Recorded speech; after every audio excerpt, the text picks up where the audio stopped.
अस्सलामुअलैकुम। मैं सनाउल्लाह हूँ और वेलकम टू फ़िज़िक्स। आज हम एक ऐसे तवील सफ़र का आगाज़ कर रहे हैं और जो कि काफ़ी लंबा सफ़र है, बहुत लंबा सफ़र है, लेकिन मुझे यकीन है कि आप लोग इसमें बहुत दिलचस्पी लेंगे और यकीनन साथ देंगे मेरा। तो आइए हम सबसे पहले फ़िज़िक्स की तरफ चलते हैं कि फ़िज़िक्स क्या है, कैसे वजूद में आई। और लेकिन उससे पहले आपको बताता चलूँ कि फ़िज़िक्स जो है ये साइंस की एक ब्रांच है। इसका मतलब कि ये भी एक साइंस है। और आपको पता है कि साइंस क्या है। साइंस जो है ये हमारे पास साइंस जो वर्ड है ये लैटिन वर्ड साइंसिया से निकला है, जिसका मतलब होता है नोइंग, जानना। तो आते हैं कि हमारे पास ये जो साइंस है, जिस तरीके से हम देखते हैं कि नई नई चीज़ें बनाना, इट्स मीन दैट फ़ैन हो गए, टीवी हो गए, जितनी भी चीज़ें हम देख रहे हैं अपने आसपास, ये तकरीबन तमाम की तमाम साइंस है। लेकिन सिर्फ इतना ही नहीं, बल्कि साइंस जो है ये एक तर्ज़ फ़िक्र का नाम है, एक सोच का नाम है, एक सोच का नाम है, एक तर्ज़ फ़िक्र का नाम है। तो यहाँ जो भी बात होती है, या सच हो झूठ हो, वो बात हम फ़ैसला कहाँ लेते हैं? वो फ़ैसला हम लेते हैं कि आया वो तमाम जितने भी फ़ैसले होते हैं वो हम लेते हैं जिस एक्सपेरिमेंट के बेस पे। हम एक्सपेरिमेंट करते हैं, उसके बेस पे हमें पता चलता है कि आया ये चीज़ सच है या ये चीज़ जो हम बोल रहे हैं ये झूठ है। तो यहाँ तमाम के तमाम फ़ैसले एक्सपेरिमेंट के बेसिस पर होते हैं।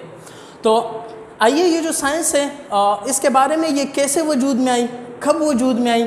तो मेरे ख़्याल से 10,000 साल पहले या मे भी 20,000 साल पहले और ये वजूद में आई। और इसमें हर जो लोग आते गए, हर किस्म के लोग आते गए, डिफरेंट पीरियड्स गुजरते गए।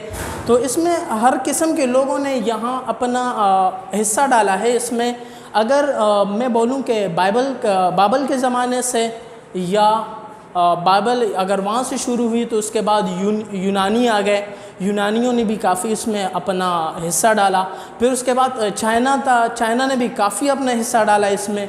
हिंदू वगैरह थे, उन्होंने भी काफ़ी हिस्सा डाला। और आखिर में इस्लामी तहज़ीबों ने भी इसको काफ़ी खूबसूरत रंग दिया और बहुत अच्छे तरीके से आज हमारे सामने मौजूद है। अगर मैं बात करूँ फ़िज़िक्स की, तो ये हिस्ट्री इतनी पुरानी नहीं है, जैसे हज़ारों साल नहीं है। तकरीबन 300 साल पीछे अगर हम चले जाए तो हमारे पास एक साइंटिफिक रिवोल्यूशन जिसे कहा जाता है, एक इनकलाब बर्पा हो गया था। वो जो इनकलाब था जो कि बर्पा हुआ था, उसमें हमारे पास बड़े बड़े साइंटिस्ट तकरीबन 350 साल पहले पैदा हुए थे, जिसमें से न्यूटन्स भी एक नाम है उनमें से। तो तकरीबन ये वो दौर था जब साइंस अपने उरूज की तरफ चलना शुरू हुआ, एक मॉडर्न दौर शुरू हुआ। और उसके बाद साइंस आज जो हम देख रहे हैं, ख़ुसूसन फ़िज़िक्स को देख रहे हैं, ये तमाम के तमाम उसी की मरहून मिन्नत है। आते हैं हम फ़िज़िक्स की तरफ। तो फ़िज़िक्स को अगर साइंसों की महारानी कहा जाए तो गलत नहीं होगा, क्योंकि ये काफ़ी चीज़ों को डील करते हैं। आते हैं हमारे पास फ़िज़िक्स क्या है। फ़िज़िक्स जो है ये एक ग्रीक वर्ड है, और ग्रीक वर्ड फिजिकोस से निकला है, जिसका मतलब होता है नेचुरल, मतलब कुदरती। जितनी भी कुदरती चीज़ें हैं उनको हम देखते हैं। आया जो भी चीज़ है, हमारे पास पहाड़ है, ये पहाड़ कैसे वजूद में आए, कैसे फायर कैसे वो हुआ, किस तरीके से मून है, सन है, ये किस तरीके से वजूद में है। जितनी भी नेचुरल चीज़ें हैं, जब इनके बारे में हम पढ़ते हैं, इनकी स्टडी करते हैं, तो हमें एक ही नाम मिलता है, दैट इज़ फ़िज़िक्स। तो आते हैं हम अब इसके डेफिनेशंस की तरफ। तो डेफिनेशन ऑफ फ़िज़िक्स क्या है? Interaction of matter energy, energy और मैटर, इनकी जितनी भी प्रॉपर्टीज़ हैं उसके बारे में पढ़ना, इनके दरमियान मिलाप किस तरह होता है, वो तमाम का तमाम पढ़ना फ़िज़िक्स कहलाता है। आते हैं कि मैटर है क्या चीज़। तो मैटर जो है ये हर वो शय होती है जो वज़न रखती है और जगह घेरती हैं, इन्हें हम मैटर कहते हैं। मैटर की कुछ स्टेट्स होती हैं, जैसे सॉलिड है, लिक्विड है एंड गैस है। और इसके अलावा ये कॉमन स्टेट है, इसके अलावा प्लाज्मा भी इसकी मैटर की स्टेट है। ये आपको मैं डिटेल्स से यहाँ बता दूंगा कि प्लाज्मा क्या होता है। लेकिन मैटर क्या है? हर वो चीज़ जो वज़न रखे और जगह घेरे मादा कहलाती है, मैटर कहलाती है। एनर्जी क्या है? एनर्जी कहते हैं किसी भी जिस्म में काम करने की सलाहियत को कहा जाता है। वो एनर्जी दो किस्म की हो सकती है, 2 टाइप्स है मेन इसके। एक काइनेटिक एनर्जी होती है, एक पोटेंशियल एनर्जी होती है। काइनेटिक वो एनर्जी होती है जो किसी भी बॉडी में उसके मूवमेंट की वजह से पाई जाती है, दैट इज़ काइनेटिक एनर्जी। और जो पोटेंशियल एनर्जी है ये किसी भी बॉडी में उसके पोजीशन की वजह से पाई जाती है। आते हैं हमारे पास इन दोनों का, मैटर और एनर्जी का। मैटर और एनर्जी का जो इंटरेक्शन होता है, इन इंटरेक्शन को, इस मिलाप को फिज़िक्स कहा जाता है। फिर आते हैं हमारे पास फिज़िक्स की कुछ मेन ब्रांचेस है। वैसी ब्रांचेस तो बहुत सारी हैं, लेकिन कुछ मखसूस ब्रांचेस मैंने आपके सामने मेंशन की हैं। चले आते हैं, सबसे पहले हमारे पास है मैकेनिक्स। मैकेनिक्स क्या होता है? ये जितने भी हमारे पास बॉडीज़ में मोशन पाया जाता है या उसके क्या इफ़ेक्ट्स है, क्या उसके कॉजेज़ हैं, तो इस बारे में हम पढ़ते हैं। तमाम का तमाम पढ़ा जाता है मैकेनिक्स में। और इसके बाद इलेक्ट्रिसिटी जितने भी चार्ज हो गए आपके पास, किस तरीके से वो रिपल करते हैं, किस तरीके से एक दूसरे को अट्रैक्ट करते हैं और किस तरीके से आप इलेक्ट्रिसिटी बना सकते हैं। तो ये तमाम का तमाम जितना भी चार्जेस के बारे में हम पढ़ते हैं, दैट ऑल आर हम पढ़ते हैं इलेक्ट्रिसिटी में। फिर इसके बाद हमारे पास एक और ब्रांच इसकी आती है which is called electromagnetism. Electro का मतलब इलेक्ट्रिसिटी होती है, जो ऊपर आपको मैं समझा चुका हूँ। इसके साथ मैग्नेट क्या होता है? मैग्नेटिज्म। तो मैग्नेट जो है, इसमें जितनी भी हमारे पास प्रॉपर्टीज़ हैं मैग्नेट की, जो भी इसके इफ़ेक्ट्स है, जो भी इसके कॉजेज़ है, वो तमाम के तमाम हम इलेक्ट्रिसिटी और मैग्नेटिज्म इन दोनों में हम यहाँ पढ़ते हैं। ये जो एक ही नाम है, तो दोनों में हम मिला के इनको पढ़ा जाता है। फिर आते हैं हम solid state physics. Solid state physics क्या है? सॉलिड नाम से ही आप पहचानते हैं, ठोस। तो जितने भी सॉलिड मटेरियल है, सॉलिड बॉडीज़ हैं, इनका मुताला जब जिस शाख में, जिस ब्रांच में हम करते हैं, उस ब्रांच का नाम है सॉलिड स्टेट फिज़िक्स। इसके बाद आते हैं एटॉमिक फ़िज़िक्स। एटॉमिक फ़िज़िक्स क्या है? होल एटम को पढ़ना। उस एटम के अंदर इलेक्ट्रॉन भी है, उसमें प्रोटॉन भी है, उसमें न्यूट्रॉन भी है, इसके अलावा भी उसमें ज़र्रात पाए जाते हैं, इन टर्म्स ऑफ क्वार्ट्स वो पाए जाते हैं। उन तमाम चीज़ों को, होल एटम को पढ़ना, ये हमारे पास कहलाता है एटॉमिक फ़िज़िक्स। फिर आते हैं न्यूक्लियर फिज़िक्स क्या है? जैसे मैंने आपको बताया कि किसी भी एटम का कंप्लीट पढ़ना, जिसमें इलेक्ट्रॉन हो, प्रोटॉन हो, न्यूट्रॉन्स हो और इसके अलावा क्वार्ट्स वगैरह, उनका तमाम पढ़ना, ये एटॉमिक फ़िज़िक्स है। लेकिन न्यूक्लियर फ़िज़िक्स क्या है? न्यूक्लियर फ़िज़िक्स का मतलब है कि जिस किसी भी एटम के न्यूक्लियस के बारे में पढ़ना, जो उसके न्यूक्लियस में क्या पाया जाता है, क्या इफ़ेक्ट्स होते हैं, ये तमाम का तमाम हम पढ़ते हैं न्यूक्लियर फ़िज़िक्स में। फिर आते हैं प्लाज्मा फिज़िक्स। प्लाज्मा फिज़िक्स हमारे पास क्या है? प्लाज्मा, जैसे मैंने आपको बताया कि it is form state of matter. ये मादा की चौथी हालत है और ये कहाँ पाई जाती है, किस तरीके से होती है? कुछ लोग कहते हैं कि जो जेली वगैरह है दैट इज़ मैटर, वो दैट इज़ प्लाज्मा, लेकिन वो प्लाज्मा नहीं होता, वो होता है सेमी लिक्विड होता है, वो प्लाज्मा नहीं होता। तो जब वो प्लाज्मा नहीं है तो फिर प्लाज्मा क्या चीज़ है, उसकी तरफ आते हैं। तो प्लाज्मा हमारे पास किसको कहते हैं? प्लाज्मा कहा जाता है जब भी किसी भी एटम से आप इलेक्ट्रॉनों को अलग कर देते हैं, बहुत ज़्यादा हीटअप करते हैं, उनके इलेक्ट्रॉन के अलग क्लाउड बन जाते हैं, प्रोटॉन्स अलग हो जाते हैं, तो इस स्टेट को कहा जाता है प्लाज्मा, जिसमें हमारे पास आयोनाइज फॉर्म बनती है। तो ionise form of matter is called plasma. फिर आते हम बायोफिज़िक्स की तरफ। तो बायोफिज़िक्स में हमारे पास जितने भी सीटी स्कैन हो गए या डिजीज़ को, जितने भी आप डिजीज़ मालूम करते हैं, कौन सी बीमारी है, किस तरीके से, जितनी भी चीज़ें हम करते हैं, वो तमाम बायोफिज़िक्स में होती हैं। फिर इसके बाद आखिरी इसकी ब्रांच है जो मैंने यहाँ मेंशन की है, वो है एस्ट्रोफिज़िक्स। तो एस्ट्रोफिज़िक्स किसे कहते हैं? एस्ट्रोफिज़िक्स का मतलब होता है कि जितनी भी आपके पास एस्ट्रोनॉमिकल बॉडीज़ है, प्लैनेट्स है, इन तमाम के बारे में मुताला करना एस्ट्रोफिज़िक्स कहलाता है। तो ये कुछ फिज़िक्स की डेफिनेशन थी और साथ में कुछ ब्रांचेस थी जिसको मैंने हल्का फुल्का आपके सामने मेंशन किए। हाँ जी, तो यहाँ तक हमारे पास हो गया फिज़िक्स, उसकी ब्रांचेस हो गई। अब आते हैं हमारे पास साइंटिफिक मेथड क्या है। साइंटिफिक मेथड में हमारे पास सबसे पहले जो चीज़ आती है वो होती है ऑब्जर्वेशन। सबसे पहले साइंस में जो भी चीज़ होती है, हम सबसे पहले ऑब्ज़र्व करते हैं, किसी चीज़ का मुशाहिदा करते हैं, देखते हैं। लेट्स सपोज मैंने देखा जहाज़ है कैसे उड़ रहा है, ये परिंदा है कैसे उड़ रहा है, ऑब्ज़र्व कर रहा हूँ मैं चीज़। किसी चीज़ आपके जहन में किसी चीज़ को देखते हैं तो आपके जहन में कुछ ख़यालात आते हैं, कुछ ख़यालात आते हैं जिसकी वजह से फिर हम हाइपोथेसिस बनाते हैं कि आया, जैसे फ़र्ज़ कर ले मैंने कहा कि भाई फ़र्ज़ कर ले यहाँ एक आदमी है जो सूरज की रोशनी के सामने खड़ा है,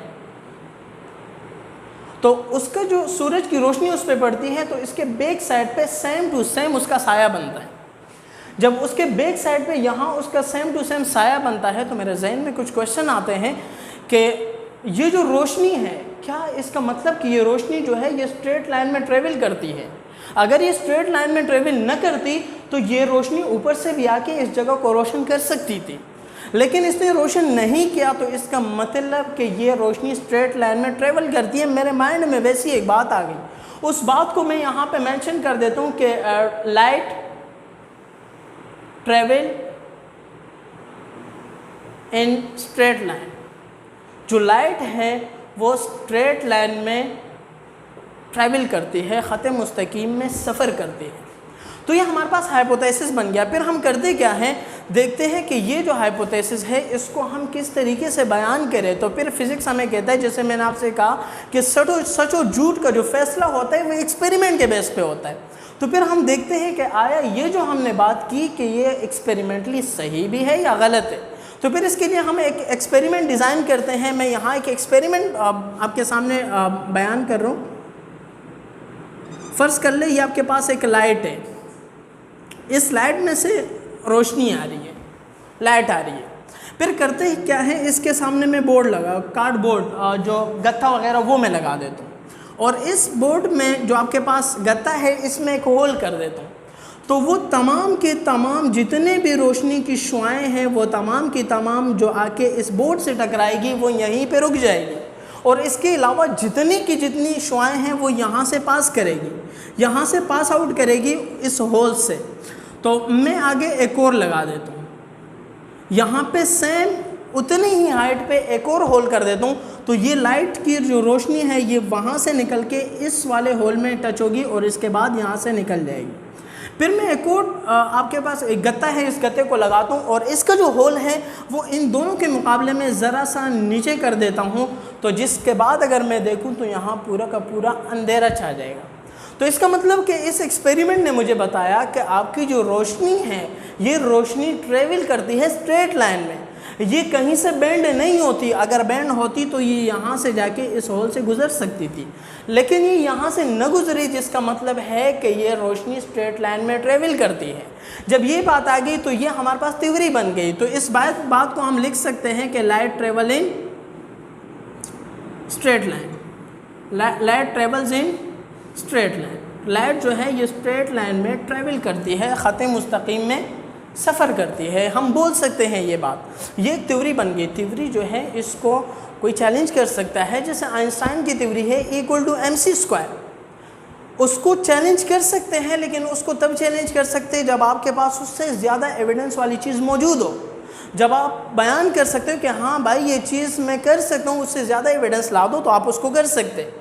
थ्योरी को आप कर सकते हैं, लेकिन फिर हमने क्या किया, प्रेडिक्शन उसके बाद आती है। जब प्रेडिक्शन आई तो हमने कहा कि क्या किसी दौर में किसी भी ऐसे पीरियड में कोई ऐसी चीज़ तो नहीं होगी ना कि कहीं से जाके ये रोशनी जो है स्ट्रेट की जगह किसी उससे गुजर जाए। तो फिर हम प्रेडिक्शन के लिए करते क्या है, यहाँ पे कुछ चीज़ है, फिर हम कुछ मीडियम का यूज़ करते हैं कि आया ये जो पानी है, ये जो लाइट है ये पानी में से किस तरह गुजरता है, क्या वहाँ तो इसकी बैंडेज नहीं होती, क्या वहाँ तो ये बैंड नहीं हो जाता। अगर वहाँ ये बैंड हो जाता है तो इसका मतलब कि ये थ्योरी जो है गलत होगी। आप ज़्यादा एविडेंस ला सकते हैं, लेकिन ये उसके अंदर होती है। जब भी किसी मीडियम के अंदर ये चलती है तो उस मीडियम में ये कहीं भी बैंडेज नहीं होता। उस मीडियम से जब एंटर होती है तो बैंड हो जाती है, लेकिन उस मीडियम के अंदर इसकी कोई भी बैंडेज नहीं होती, कहीं से भी ये नहीं मुड़ता। तो जिसकी वजह से हम कह सकते हैं कि तमाम प्रेडिक्शन को सामने रखते हुए हम इस नतीजे पे पहुंचे हैं कि आखिरकार ये जो लाइट है ये ट्रेवल करती है स्ट्रेट लाइन में। जब स्ट्रेट लाइन में हम यहाँ तक बोल दें तो इस लॉ को अब कोई भी वो नहीं कर सकता। जब एक चीज़ लॉ बन जाती है तो फिर उसके बाद उसे चैलेंज करना मुश्किल होता है। तो इसके बाद हम आते हैं errors. An uncertainty in measurement. Measurement क्या होता है? मेजरमेंट हम कहते हैं किसी भी अननोन क्वांटिटी का नाउन क्वांटिटी से कंपैरिजन। जब भी हम कंपैरिजन करते हैं अननोन क्वांटिटी का नाउन क्वांटिटी से तो हम उसे कहते हैं मेजरमेंट। और उस मेजरमेंट में, उस पैमाइश में बेयकीनी कब आती है? अनसर्टेनिटी कब आती है? या अनसर्टेनिटी जब आती है उसमें एरर क्यों पाए जाते हैं, कहाँ से एरर आ जाते हैं? तो एरर की यहाँ पे कुछ टाइप्स मेंशन है, which is called personal error है, सिस्टमैटिक एरर है और उसके साथ साथ रैंडम एरर है। तो आते हैं हमारे पास एरर कहाँ से आ जाते हैं। जैसे पर्सनल एरर है। पर्सनल एरर कैसे होता है? पर्सनल एरर फर्स्ट कर लें, हम एक पेंडुलम है, इस पेंडुलम को एक पेंडुलम बनाया, फिर उसके बाद यहाँ से इसको मूव करवाया 2 पॉइंट पे। ये इसका 2 पॉइंट पे इसको मूव करवाया, ABC 3 पॉइंट है। यहाँ से मैंने इसको छोड़ा, यहाँ ले गया, फिर इस तरह ये टाइम पीरियड पूरा अपना कंप्लीट करेगा। जब मैंने देखा कि यहाँ आपके पास इस तरीके से ये मूव कर रहे, फिर हम रीडिंग लेते हैं। जब रीडिंग लेते हैं, लेट सपोज मैं जो रीडिंग ले रहा हूँ वो मैं इसके बहुत ज़्यादा क्लोज हूँ। अगर मैं इसके बहुत ज़्यादा क्लोज हूँ तो जिसकी वजह से मेरी जो सांस है या जो ईयर है वो ईयर इसके ऊपर इफ़ेक्ट करेगा। जब इसके ऊपर इफ़ेक्ट करेगा तो वहाँ जाके एरर पैदा हो सकती है, जो कि पर्सन की वजह से होती है। जब भी पर्सन की वजह से एरर पाई जाए तो उसे हम पर्सनल एरर कहते हैं। एज इट इज़ अगर मैं बात करूँ, फर्स्ट कर ले मैंने एक ट्यूब लिया और इस ट्यूब में मैंने वाटर भर दिया, तो वाटर हमारे पास इस तरीके से उसमें लेयर बन जाए, इस तरह उसकी वो लेयर्स बनती है अप एंड डाउन। जैसे फ्रिज में पानी रखते हैं, जब सुबह उठते हैं तो आपने स्ट्रेट रखा होता है, जब सुबह उठते हैं तो ऊपर से उभरा हुआ होता है। तो एज इट इज़ यहाँ पे हमारे पास हम रीडिंग ले रहे होते हैं, तो यहाँ से हमारे पास हम काफ़ी क्लोज होने की वजह से, फ़र्ज़ कर ले मैं यहाँ बहुत क्लोज हूँ, जब इसके मैं बहुत ज़्यादा क्लोज होता हूँ तो यहाँ पे भी रीडिंग में ले लेता हूँ, यहाँ मिड पे भी ले लेता हूँ, नीचे की भी ले लेता हूँ, जिसकी वजह से मुझे मसला पड़ जाता है कि आया वो रीडिंग सही भी ली या गलत ली। यहाँ से अनसर्टेनिटी पैदा हो गई और यहाँ से जो मसला पैदा होता है उसको हम पर्सनल एरर कहते हैं। फिर आते हैं सिस्टमेटिक एरर क्या होता है। तो सिस्टमेटिक एरर जो है ये सिस्टम की वजह से पाया जाता है। फर्ज कर लें कि एक तराजू है जिस पे यहाँ पे आप खड़े नहीं हुए, अभी आप उसके ऊपर जैसे अपनी बॉडी को वज़न करते हैं, तोलते हैं, तो आप इसके ऊपर खड़े हो गए। आपके खड़े होने से पहले यहाँ ये मेंशन कर रहे हैं कि 2 kg, तो इसका मतलब कि इसमें जो एरर पाया जाता है दैट इज सिस्टमेटिक एरर। ये जो यहाँ एरर है ये सिस्टमेटिक एरर होता है जो सिस्टम की वजह से उसमें पाया जाता है। फिर आते हैं हमारे पास एक और एरर है जिसको हम रैंडम एरर कहते हैं। रैंडम एरर क्या होता है? फर्स्ट कर ले मैं लैब में हूँ, किसी लैब में मैं रीडिंग ले रहा हूँ, मेरे सामने रीडिंग है, मैं वो रीडिंग मेंशन कर रहा हूँ, यहाँ से मैं रीडिंग ले रहा हूँ और उस रीडिंग में फर्स्ट कर ले मैं रीडिंग जो ले रहा हूँ वो फर्स्ट रीडिंग मैंने ली, उस टाइम टेम्परेचर था 15 डिग्री सेंटीग्रेड। उसके बाद जब मैं दूसरी रीडिंग ले रहा हूँ तो वो टेम्परेचर हो गया 30 डिग्री सेंटीग्रेड। तो यहाँ जो आपके पास इफेक्ट पड़ रहा है ह्यूमिडिटी की वजह से, टेम्परेचर की वजह से, वोल्टेज की वजह से, यहाँ जितने भी आपके पास एरर पाए जाते हैं वो रैंडम एरर कहलाते हैं, जो आपके पास आपके हाथ में नहीं होता वो चीज़, बल्कि वो रैंडम एरर कहलाता है। जो आपकी वजह से होता है पर्सनल एरर, सिस्टम की वजह से सिस्टमैटिक एरर, और जो माहौल इन्वायरमेंट के लिहाज से हो जाता है that is called random error. हाँ, तो ये हमारे आज के कुछ हल्के फुल्के टॉपिक्स थे जिनको आपके सामने मेंशन किया है। और आज के लिए असाइनमेंट हमारा ये है कि write down all work in your notebook. जितना भी आपको काम करवाया ये आपने तमाम का तमाम अपने नोटबुक में मेंशन करना है, उसको अच्छी तरीके से करना है। मेरे ख्याल से इतना काफ़ी है आज के लिए। वस्सलाम।